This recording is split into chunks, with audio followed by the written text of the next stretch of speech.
we are caught in submitting either to our impulses or to the truth, we can fall short in truly comprehending what honor we can achieve by making the right choice. And that is submitting to Allah, of course. وَمَنْ يَرْغَبُ عَنْ مِلَّةِ إِبْرَاهِيمَ إِلَّا مَنْ سَفِهَ نَفْسَهُ وَلَقَدْ اصْطَفَيْنَاهُ فِي الدُّنْيَا وَإِنَّهُ فِي الْآخِرَةِ لَمِنَ الصَّالِحِينَ. And who would be averse to the religion of Ibrahim except the one who makes a fool of himself?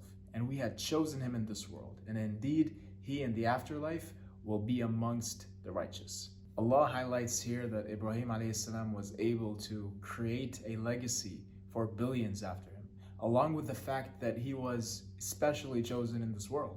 Following this, the most important credential that actually enabled him to reach such heights is described in the next verse. إِذْ قَالَ لَهُ رَبُّهُ أَسْلِمْ قَالَ أَسْلَمْتُ لِرَبِّ الْعَالَمِينَ.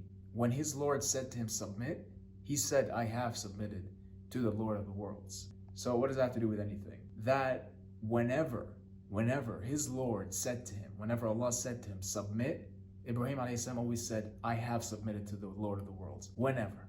His credential was his utmost submission at all times. And that quality alone enabled him to be one of the greatest human beings that ever lived. And this is why he was chosen. Okay? So this is the credential that's really the most important. And our moral decisions that we take aren't simple commands found in some rule book. They are heavy in themselves because of where they come from, the Lord of the worlds. And these commands are also our enablers as well, just like they were for Ibrahim. They are what allow us to reach the honor we were created for. And Ibrahim a.s. is our prime example of how that was the case. So longing for this honor and submission is also surprisingly expressed in a similar fashion with Yusuf a.s. He was given the choice of either accepting the woman's call or entering prison. And Yusuf chose prison. And in the way Yusuf a.s. phrased this decision, we find a beautiful loyalty. قال رب السجن أحب إلي مما يدعونني إليه وإلا تصرف عني كيدهن أصب إليهن وأكن من الجاهلين. He said, my Lord, prison is more beloved to me than that which they invite me to.